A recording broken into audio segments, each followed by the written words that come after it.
तो भाई लोग आज हम बात करने वाले हैं लुकिज्म के चैप्टर नंबर 323 के बारे में। और आज की वीडियो की शुरुआत में हम देखते हैं जो ब्रैक डैक होता है वो भी क्लब के अंदर घुस जाता है। लेकिन क्लब के अंदर घुसते ही साथ हम देखते हैं ब्रैक डैक के सामने खड़ा होता है अलेक्जेंडर होंग। अलेक्जेंडर गुस्से में कहता है, मुझे तो लगा था थर्ड अफिलिएट में चीजें कुछ थोड़ी सी अलग होंगी, लेकिन क्योंकि मैं यहाँ पे एक नौकर की तरह काम कर रहा हूँ तो मैं तुम्हें एक मजाक लगता हूँ। देखो जरा, अभी मेरे सामने तुम्हारे जैसा गधा खड़ा है जो कि मुझसे लड़ाई करने की सोच रहा है। क्या तुम सच में मुझसे ये बोल रहे हो कि मैं तुम्हारे रास्ते से हट जाऊं और तुम्हें अंदर जाने दूं? तुम मुझे कोई मजाक समझते हो? ब्रैक डैक कहता है, अगर तुम मेरे रास्ते से नहीं हटे तो मुझे अपना रास्ता खुद बनाना होगा। अलेक्जेंडर कहता है, अच्छा ऐसी बात है तो मुझे लगता है तुझे सबक सिखाना ही होगा। लेकिन तभी यहाँ पे जो अलेक्जेंडर के साथ के कर्मचारी होते हैं वो यहाँ पे आ जाते हैं और कहते हैं, हे आखिर यहाँ पे क्या चल रहा है? अलेक्जेंडर अपना सर झुका के कहता है, अरे आप वापस आ गए। ये बेवकूफ मुझे बार बार बोल रहा है इसको अंदर जाना है, इसको किसी वॉक्स पता नहीं, इसको किसी ऐसे नाम के इंसान से मिलना है, पता नहीं क्या बोल रहा है, मेरे समझ नहीं आ रहा है। जो यहाँ पे बंदे होते हैं वो कहते हैं, क्या इसको कोई बॉक्स चाहिए? लगता है ये कोई कबाड़ी है जो कबाड़ा इकट्ठा करके अपना घर चलाता है, बेचारा गरीब इंसान। लेकिन तभी जो दूसरा बंदा होता है वो कहता है, अरे मैं इसको जानता हूँ, ये तो वही इंसान है जो क्लब के सामने अपना एक छोटा सा खाने का ठेला लगाता है। लेकिन अभी जो ब्रैक डैक होता है फुल फाइटिंग मूड में आ जाता है और कहता है, मैंने तुम्हें चांस दिया था। लेकिन ये बंदे अब भी बोल रहे होते हैं, अरे हाँ तुमने सही कहा, ये तो वही है, हम तो इसकी रिपोर्ट करने वाले थे क्योंकि इसके पास बिजनेस लाइसेंस नहीं है वो ठेला खोलने का, लेकिन हमें इसके ऊपर दया आ गई थी इसलिए हमने इसकी रिपोर्ट नहीं करी थी। और ये बातें सुन के जो ब्रैक डैक होता है वो चुपचाप से यहाँ से चला जाता है क्योंकि वो बिल्कुल भी नहीं चाहता होता कि ये बंदे उसकी रिपोर्ट कर दे और इसका ठेला वहाँ से हट जाए। ब्रैक डैक यहाँ से जाते जाते अपने मन में कहता है, सॉरी वास्को। और वहीं दूसरी तरफ जो सोफिया और डैनियल की ट्रेनिंग चल रही होती है। डैनियल ट्रेनिंग के दौरान थोड़ा सा तो पतला हुआ होता है लेकिन दोबारा से वो फिर से मोटा हो गया होता है। डैनियल की बॉडी थोड़ी ढीठ किस्म की होती है जो पतला होने का नाम ही नहीं ले रही होती। डैनियल कहता है, हाँ सोफिया माफ करना, मुझे लगता है मेरे लिए वेट कम करना नामुमकिन है। और सोफिया का जो पुराना बॉस था उसके मरने के बाद से आज सोफिया की आंख में पहली बार आंसू आए होते हैं क्योंकि सोफिया ने भी आज से पहले डैनियल की जैसी ढीठ बॉडी नहीं देखी थी। बट मुझे पर्सनली सोफिया काफी ज्यादा खतरनाक लगती है और इसलिए मुझे पूरा यकीन है कि वो डैनियल का वेट कम करवा देगी। वहीं हम दूसरे सीन में देखते हैं जो जाइलंग होता है उसने अपने भाले से जेक का रास्ता रोक रखा होता है क्योंकि उसको अंदाजा हो गया होता है कि जेक एक बहरूपिया है। जेक अभी अपने मन में सोच रहा होता है, मेरे सामने अभी जाइलंग है जिसको कहा जाता है कि ये गन के जितना पावरफुल है और मेरे पीछे खड़ा है जोहान शियोंग जिसके बारे में मुझे नहीं पता कि इस वक्त कितना ज्यादा ताकतवर है। क्या मैं अकेले इन दोनों से लड़ पाऊंगा? मुझे यहाँ से बाहर निकलने का कोई रास्ता ढूंढना होगा। जाइलंग जेक की गर्दन में अपना भाला लगाता है और कहता है, कोई बेवकूफी करने के बारे में बिल्कुल भी मत सोचना। जेक अपने मन में सोच रहा होता है, क्या मेरा खेल खत्म हो गया है? नहीं, मुझे कोई ना कोई तो रास्ता ढूंढना ही होगा। जेक जाइलंग को कहता है, अरे मेरी बात सुनो, आज व्हाइट टाइगर जॉब सेंटर से यहाँ पे 2 लोगों को आना था। जाइलंग कहता है, क्या व्हाइट टाइगर जॉब सेंटर ने 2 लोगों को भेजा है? तो ठीक है, मैं टॉम को कॉल करके पूछ लेता हूँ। और जाइलंग कॉल मिला देता है टॉम को। जेक हैरान होकर अपने मन में कहता है, क्या ये जॉब सेंटर के बंदे को कॉल मिला के पूछ रहा है? तो जो अभी टॉम होता है वो कॉल पे कहता है, और बताओ क्या बात है? जाइलंग कहता है, मैं थर्ड अफिलिएट से जाइलंग बोल रहा हूँ। टॉम कहता है, अरे जाइलंग कैसा है तू? जाइलंग कहता है, आज का जो इंटरव्यू होने वाला है मैं उसके बारे में तुमसे एक सवाल पूछना चाहता हूँ। टॉम कहता है, अरे हाँ मैंने किसी को इंटरव्यू के लिए भेजा है, क्या तुम्हें वो पसंद आया? जाइलंग कहता है, यहाँ पे एक थोड़ी सी दिक्कत आ गई है। मुझे लगता है कोई नकली इंसान ऐसा जता रहा है कि वो व्हाइट टाइगर जॉब सेंटर से यहाँ पे आया है। ये बोल रहा है कि ये तुम्हारे सेंटर से यहाँ पे आया है और हमसे काफी सारे सवाल पूछ रहा है, तो इसलिए मैं तुमसे पूछना चाहता हूँ, क्या तुमने 2 लोगों को यहाँ पे भेजा था? टॉम हैरान होकर कहता है, क्या 2 लोगों को? जेक अपने मन में कहता है, लगता है मैं अब पकड़ा जाऊंगा। लेकिन तभी जो टॉम होता है वो कहता है, अरे हाँ मैंने 2 लोगों को भेजा था, मैंने मैंने उस बहुत ही प्यारे बच्चे जोहान को भेजा था जो कि एक इंटर्न है, और मैंने एक और इंसान को भेजा था, उसका नाम क्या था मुझे याद नहीं आ रहा है। खैर जो भी हो, ये तो पक्की बात है मैंने 2 लोगों को भेजा था। और यार शायद जिस दूसरे इंसान की बात टॉम ली कर रहा है वो होता है गैब्रियल पार्क, जिसकी फाइट हो रही होती है वास्को के साथ, और वास्को ने गैब्रियल को मार मार के जमीन में लेटा दिया होता है। वास्को अब भी बोल रहा होता है मुझे मेरे 500 वॉन वापस करो। इसके बाद जायलंग कॉल पे कहता है तो ये पक्की बात है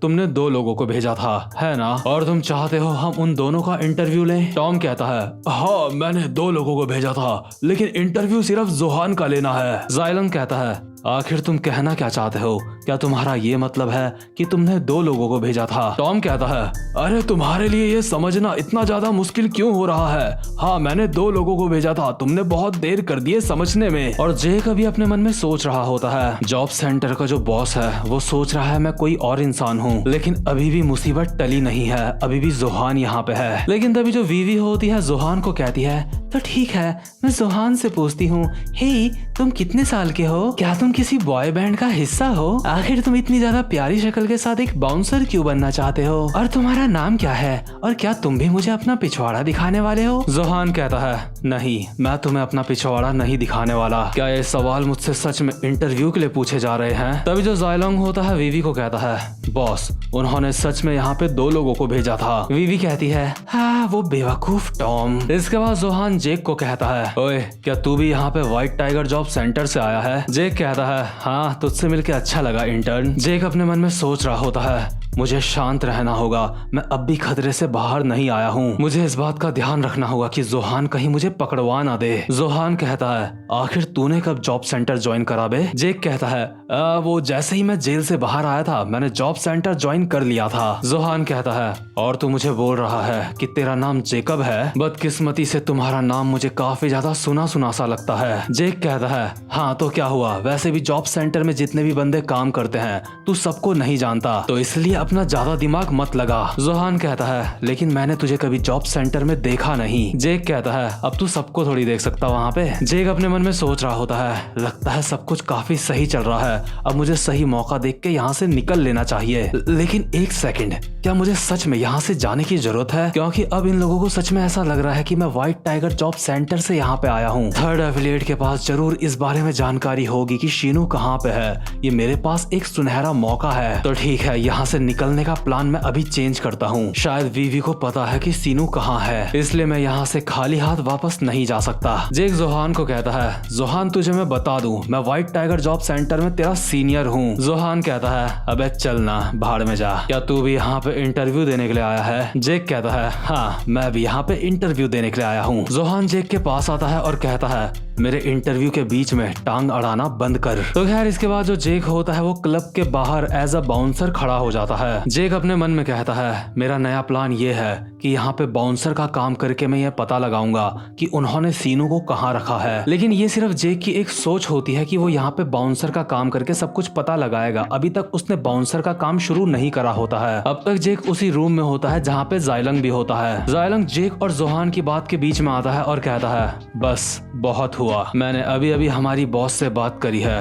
और उन्हें तुम दोनों के दोनों पसंद हो, लेकिन क्लब वीवी को सिर्फ एक ही बाउंसर की जरूरत है। हमारे पास पहले ही यहाँ पे काफी सारे लोग हैं जो हमारे लिए काम करते हैं और इसलिए हम तुम दोनों को एक टेस्ट देना चाहते हैं। तुम में से जो भी पास होगा उसको ये जॉब मिल जाएगी। जेक कहता है क्या टेस्ट? जोहान कहता है मुझे ये किसी ने नहीं कहा था कि यहाँ पे मेरा टेस्ट होगा। लेकिन जो जायलंग होता है वो वास्को की तरफ इशारा करते हुए कहता है ये टेस्ट ज्यादा मुश्किल नहीं है, वो जो वहाँ पे तुम्हें इंसान दिख रहा है तुम्हें उसे ठिकाने लगाना है। और यार अभी हम देखते हैं जो वास्को होता है गैब्रियल को निपटाने के बाद यहाँ पे जो जितने भी और बाकी के बाउंसर्स होते हैं वास्को उन सबको मार रहा होता है। वास्को ने यहाँ पे अकेले ही आके सबकी बैंड बजा दी होती है। जायलंग कहता है लोग कह रहे हैं कि वो एक कोरियन गैंगस्टर है, ये यहाँ पे काफी सारे बंदों को फाइट करके हरा चुका है और अब मामला थोड़ा सा खराब हो रहा है। और एक जो बाउंसर होता है उसका काम होता है कि क्लब के माहौल को सही रखे और ऐसा करने के लिए जो एक बाउंसर होता है उसको जो भी परेशानी करने वाला इंसान होता है उसको सजा देनी होती है। और इसलिए हम देखना चाहते हैं कि तुम ऐसी सिचुएशन को कैसे हैंडल करते हो। और जायलंग के ये बात कहते हुए जो वास्को होता है यहाँ के बाउंसर को पेले जा रहा होता है। तो खैर जो जेक होता है वो अपने मन में कहता है आखिर मैं इस जगह पे कैसे फंस गया? क्या मुझे सच में अब वास्को से फाइट करनी होगी? अभी जो जोहान और जेक होते हैं दोनों पहुंच जाते हैं वास्को से फाइट करने के लिए, लेकिन वास्को अब भी जेक को नहीं पहचान पाया होता कि ये जेक किम है जिसके साथ उसकी पहले एक बार फाइट हुई थी। वास्को को अब भी लग रहा होता है कि इस बंदे का नाम जेन है, जैसा कि जेक ने उसको उसके ठेले में बताया था। तो खैर वास्को अभी अपने फुल फाइटिंग मोड में होता है, उसके दोनों हाथों में एक एक बाउंसर होता है। जेक अभी अपनी फाइटिंग पोजीशन में आता है और वास्को को कहता है